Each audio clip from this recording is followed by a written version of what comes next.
இயக்குனர் விக்ரம் சுகுமாரன் அவர்களின் நினைவேந்தலிற்கும் அந்த மைக்கு சரி பண்ணிருக்கு வேற யாராவது ஆள்ற கையெல்லாம் பார்த்து இயக்குனர் விக்ரம் சுகுமாரன் அவர்களின் நினைவேந்தலுக்கும் மத யானை கூட்டம் படத்தின் திரைக்கதை நூல் வெளியீட்டு விழாவிற்கும் வந்திருக்கும் உங்கள் எல்லாரையும் வரவேற்று இந்த நிகழ்வில் பங்கேற்கும் இந்த படத்தோடு தொடர்பில்லாத 2 நபர்களில் ஒருவன் நான். நீங்கள் எல்லாரும் விக்ரம் பற்றி பேசி கொண்டிருக்கும் பொழுது அந்த படம் பார்த்ததுலேருந்து அதை யோசிச்சுக்கிட்டு இருந்தேன். இன்னொருத்தர் அமீரா இருப்பார் நினைக்கிறேன், விக்ரமை அறியாதவர். ஆனால் ஒரு இயக்குனரை ஸ்தூலமாக அறிய வேண்டியதில்லை. ஒரு இயக்குனர் என்பது அவருடைய படம் தான். அந்த படம் மூலமாகத்தான் அறிகிறோம். மதையான கூட்டத்தை ரசித்த 100 பேர், 1000 பேர், 1,00,000 பேரில் யாருக்கும் விக்ரம் சுகுமாரன் தெரியாது. ஆனால் அந்த படத்தை எடுத்தவர் என்ற முறையில் அவர் மேல் மிகப்பெரிய மரியாதையோடு இருந்திருப்பார்கள். அப்படி ஒரு மரியாதையோடு தான் நானும் அந்த ரசிகர்களில் ஒருவனா இந்த நிகழ்ச்சிக்கு வரணும்னு சொன்னோம்னா அவசியம் வந்தாருன்னு நான் சொன்னேன். எனக்கு அந்த படம் பார்க்கும் பொழுது ரொம்ப வியப்பாக அதனுடைய டீட்டெயிலிங் எனக்கு அவ்வளோ பிடிச்சிருந்துச்சு. எனக்கு அதில் கதிரை எவ்வளோ பிடிச்சிருந்துச்சோ அந்த அளவுக்கு கலையரசன் ரொம்ப பிடிச்சிருந்துச்சு. யார் கலையரசன் கவனித்தது நான் அந்த படத்தில் தான் கவனித்தேன். அதற்கு முன்னாடி அவர் இத்தனை படம் பண்ணியிருக்கதா எனக்கு சொல்லித்தான் தெரியும் எனக்கு.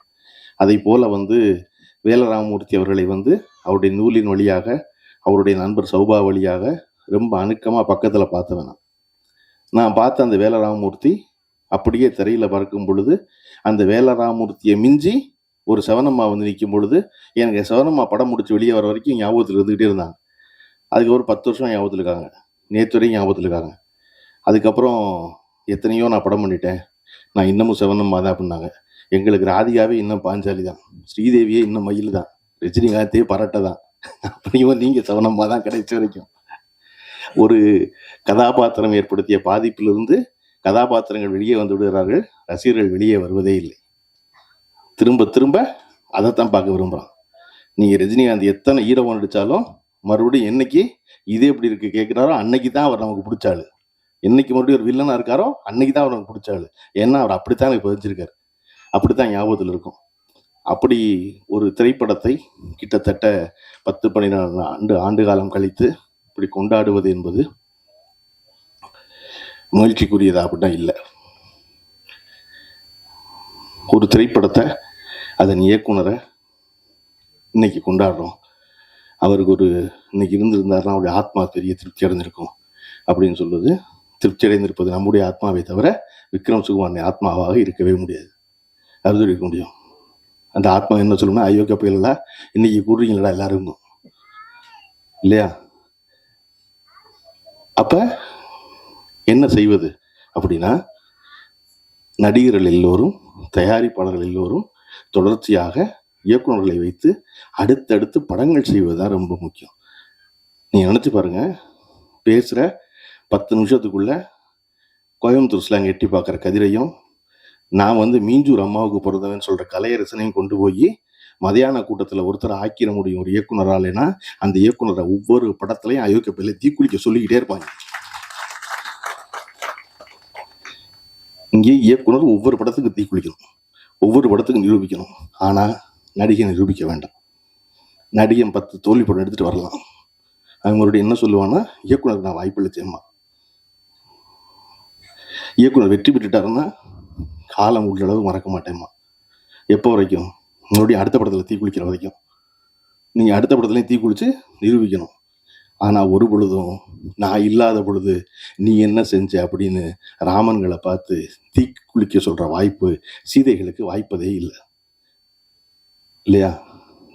எப்படி ஒரு படத்துக்கு படம் நிரூபிப்பான்? ஏன் இன்னைக்கு ஏவிஎம் போல நிறுவனத்தையும் தேவர் விம்சையும் கொண்டாடுறாங்க அப்படின்னா, அது ஒரு படம் ஓடும் ஓடாது, அது பரவாயில்ல, அந்த டேரக்டர் கூப்பிடுவோம்ப்பா, சொன்னபடி எடுத்தாருப்பா, வச்சு மொழி நடத்துவோம்ப்பான்னு. அப்போ இந்த படத்தை இதை போன்ற இயக்குநர்களை தொடர்ந்து நிறைய பண்ணும்.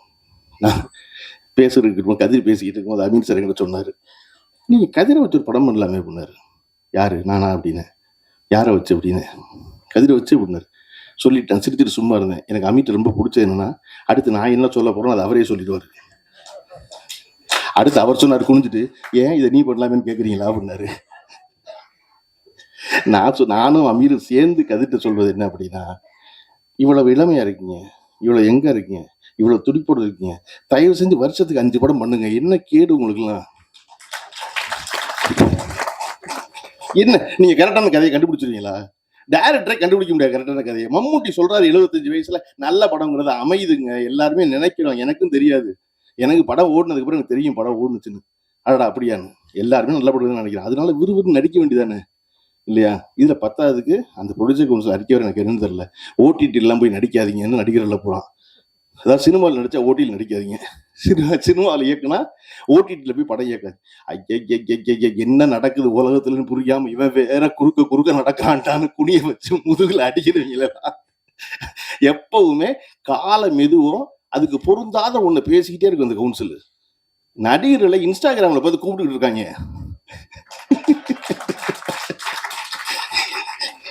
இப்ப போய் நீங்க வந்து ஓடிடியில் நடிக்காதீங்க, அங்க நடிக்க, எங்கேயாவது ஒருத்தர் நல்லா நடிச்சா கூப்பிடுவாங்க இல்லையா? இங்க நல்லா நடிச்சா அங்க கூப்பிடுவாங்க, 10 இடத்துல கூப்பிடுவாங்க நல்லா சமைக்கிறோன்னு இல்லையா? அப்ப இது என்ன இப்படித்தான் எனக்கு நல்ல ஞாபகம் இருக்கு இன்னமும். அதாவது டெலிவிஷன்ல வந்து ப்ரோக்ராம் பண்ணாதீங்க. 20 வருஷத்துக்கு முன்னாடி ஊர்வலம் போனாங்க இப்போ மவுண்ட் ரோட்ல. கமல்ஹாசன் மட்டும் கதவை சாத்திட்டு வரமாட்டேன்ட்டாரு. கமல்ஹாசனை வந்து கலை துரோகின்ட்டாங்க எல்லாருமா சேர்ந்து. அவர் சொன்னாரு, டே வீட்டுக்குள்ள வந்துருச்சு சினிமா, உங்களுக்கு புரியலையான்னாரு.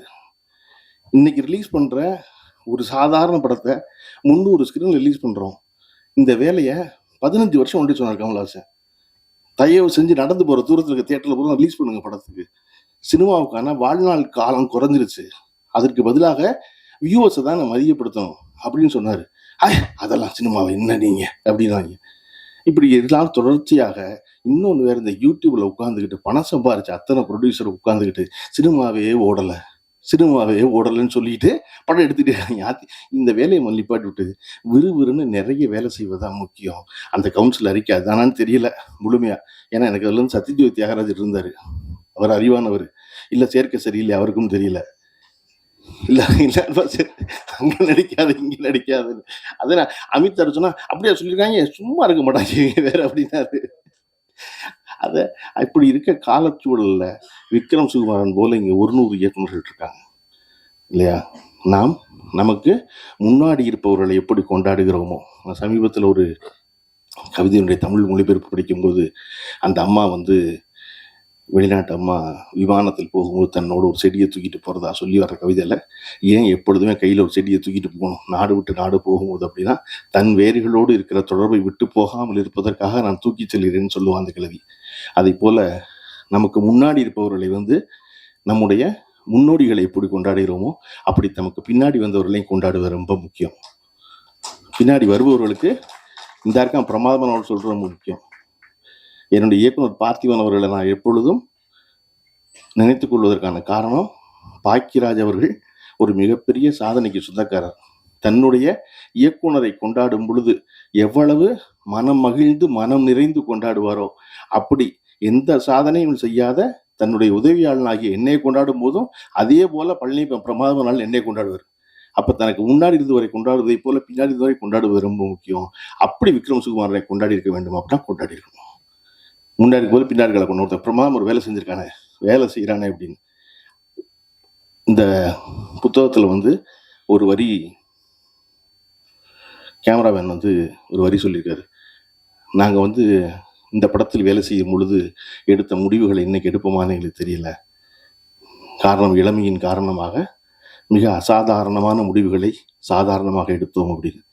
விக்ரம் சுகுமாரன் இருந்திருந்தால் இன்னைக்கும் அதே அசாதாரணமான முடிவுகளை சாதாரணமாக எடுத்து, அப்படி எவர் ஒருவர் தன்னுடைய துறைகளில் எடுக்கிறார்களோ அவர்கள் தான் நிலைத்து நிற்கிறார்கள்.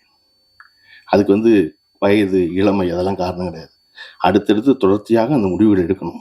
எடுக்கிறதுக்கான வாய்ப்பு எல்லாருக்கும் கனியணும். கனிவதற்கான விஷயத்தை பரஸ்பரம் ஒருவருக்கொருவர் செய்து கொள்ள வேண்டும் என்பதுதான் முக்கியம் இல்லையா?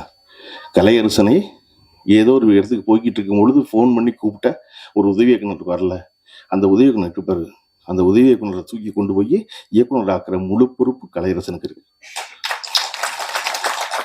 கலையரசனுக்கு மட்டும் இல்லை, கலையரசனுக்கு உதாரணம். கலைஞர் ஏன்டா பைபிள் இத்தனை பேர் உட்காந்துருக்கேன் என்னை மட்டும் கோர்க்கிற மாதிரி நினைச்சக்கூடாது. இல்லை இல்லை அது போல இல்லை சொல்றேன் கண்டிக்கிட்டு இல்லை தொடர்ச்சியாக பண்ணுறது முக்கியம். தொடர்ச்சி அது வெறுமனை நீங்கள் சொன்னீங்க இல்லையா கல்யாணத்துக்கு போகும்போது 10,000 மொய் செய்வாங்கன்னு, அந்த மொய் மறுபடியும் திருப்பி அடுத்த அவன் செஞ்சாதான் இவன் செய்வான் திருப்பி. அது தெரியாது உங்களுக்கு முதல்ல. இல்லாட்டா மைக்கு போட்டு கூப்பிடுவாங்க தெரியுமா உங்களுக்கு பீஞ்சூர்ல தெரியாது, மைக்கில் கூப்பிடுவாங்க. தான் வேலை தெரியும் எப்படி சிரிக்கிற பாருங்க, மைக்கில் கூப்பிடுவாங்க ஆளுங்க. தங்கச்சி மகளுக்கு பொய் செஞ்ச வகையில பண்ண பணம் 10,000 இன்னும் வந்து சேரல. ராமமூர்த்தி எங்க இருந்தாலும் வர வேண்டியது ராமமூர்த்தி பந்தியில் உட்கார்ந்து உதறிட்டு வரணும். அந்த மாதிரி பதிலுக்கு பதில் செய்வது இல்லாமல் செய்வது இயல்பாக ஒருவர் தாங்கி பிடிப்பது என்பது இருக்கு இல்லையா. இன்னைக்கு சிவனம்மான ஒன்று தெரிஞ்ச உடனே இத்தனை இயக்குநர்களை கொண்டாடுவதை சொல்லி மகிழ்கிறார்கள். அந்த அப்ப ஒரு இடத்துல தெரிஞ்சிட்டா போதும், அந்த மாதிரி ஒரு தடவை செஞ்சுட்டா போதும், அது தொடர்ந்து செய்ய வேண்டியது இருக்கிறது. இதை ஏன் என்னாலேயோ அமீராலேயோ ஒரு மேடையில் உட்கார்ந்து அவனை வச்சு நீ படம்னு சிரிச்சுக்க முடியுதுன்னா, நாங்க அமீர் கமல்ஹாசன் ரசிகன், நான் ரஜினிகாந்த் ரசிகன். ஆனால் 2 பேருக்கு பிடிச்ச ஒரு வருஷம் என்னன்னா, 2 கை 2 கால் இல்லாட்டினாலும் அந்த காலி பொழைச்சிக்குமா சார், அந்த காலி கெட்ட பையசாருன்னு நினைச்சு இருந்தவங்க. மகேந்திரன் சார்ட்ட சொல்லி சொல்லி நான் மகிழ்ந்திருக்கேன். எப்படி சார் அப்படி ஒரு வசனம் எழுதுறீங்க அப்படின்னு. அது நம்ம தானே அப்படிம்பாரு. அடிக்க ஒரு அது நம்ம தானே அப்படிம்பாரு. அதை போல நாம் தொடர்ச்சியாக வலுவோடு இருப்பது என்பது எல்லாராலும் இருக்க முடியாது, எல்லாரையும் எதிர்த்து பேச முடியாது. சினிமாவில் ஏன் இவ்வளோ அழுத்தத்துக்கு ஆளாகிறான், ஏன் இவ்வளோ ஸ்ட்ரெஸ்ஃபுல்லாக இருக்குது சினிமா லைஃபு, ஏன் இவ்வளவு ஒழுக்கக்கேடான செயல்களுக்கு தன்னை தளர்த்தும், அது தன்னை ரிலாக்ஸ் பண்ணணும் நம்பி வேறு காரியங்கள் செய்ய ஆரம்பிக்கிற அப்படின்னா உன்னத்தையுமே சொல்ல முடியல. எவன் வாய்ப்பு கொடுப்பான், எவனை நாளைக்கு கும்பிட வேண்டியிருக்கும், எந்த காரை திறக்க வேண்டியிருக்கும் தெரியாததுனால மனசுக்குள்ளே வச்சுக்க வேண்டியிருக்கு. எல்லாத்தையும் மனசுக்குள்ள வச்சுக்க வேண்டியது இல்லைங்கும் போது ஒரு அழுத்தமும் இல்லை. என்ன செய்ய போறோம், நம்ம போய் நிம்மதியாக தூங்க போறோம், அவன் தூங்காம இருக்க போறான். நான் அடிக்கடி சொல்லுவேன், நம்ம மனசுக்குள்ள நினைக்கிறத பேசாம போயிட்டோம்னா போய் நம்ம தூங்காம இருப்போம். ராத்திரி அவன் நிம்மதியா தூங்குவான். நம்ம நினைச்சதை பேசிட்டோம்னா அவன் போய் தூங்காம இருக்க போறான், நம்ம போய் நிம்மதியா தூங்க போறோம். அப்ப நமக்கு பிபி வராது, நமக்கு ஹார்ட் பிளாக் கிடையாது, நமக்கு ஒண்ணும் இல்லை. நம்ம பாட்டுக்கு அடுத்த நாள் புத்தகத்தை படிச்சுட்டு வேலராமூர்த்தியவோ பிரபஞ்சனையோ படிச்சு விட்டு நம்ம பாட்டுக்கு பேசாம இருக்கலாம் இல்லையா. அப்ப இங்க அதை போல வாய்ப்பு எல்லோருக்கும் வாய்ப்பதில்லை. விக்ரம் சுகுமாரனுக்கு அமைஞ்சதுக்கான காரணம் அவருக்கு தைரியம் தான். சோப்பு டப்பா கூட கிடைக்கல அப்படின்னு சிரிச்சுட்டே சொல்ல முடிஞ்சு அப்படின்னா அதெல்லாம் வாங்கிக்கலாம் பரவாயில்லன்னு நினைச்சிருக்கான். அதை போல 100 பேர் நம்மை சுற்றி கொண்டே இருக்கிறார்கள். சுற்றி கொண்டே இருப்பவர்களை எல்லோருமாக சேர்ந்து அவர்களின் கனவுகள் நனவாக அதற்கான வாய்ப்பை வழங்குவதற்கான துவக்கமாக இந்த விழா இருக்கும் எனில் நான் உங்களைப் போலவே பெரிதும் மகிழ்வேன். விக்ரம் சுகுமாரன் இந்த வாய்ப்பை ஏற்படுத்தி கொடுத்திருக்கிறார். அவர் வழியில் பல விக்ரம் சுகுமாரனை உருவாக்குவோம் என்று சொல்லி விடைபெறுகிறேன். நன்றி, வணக்கம்.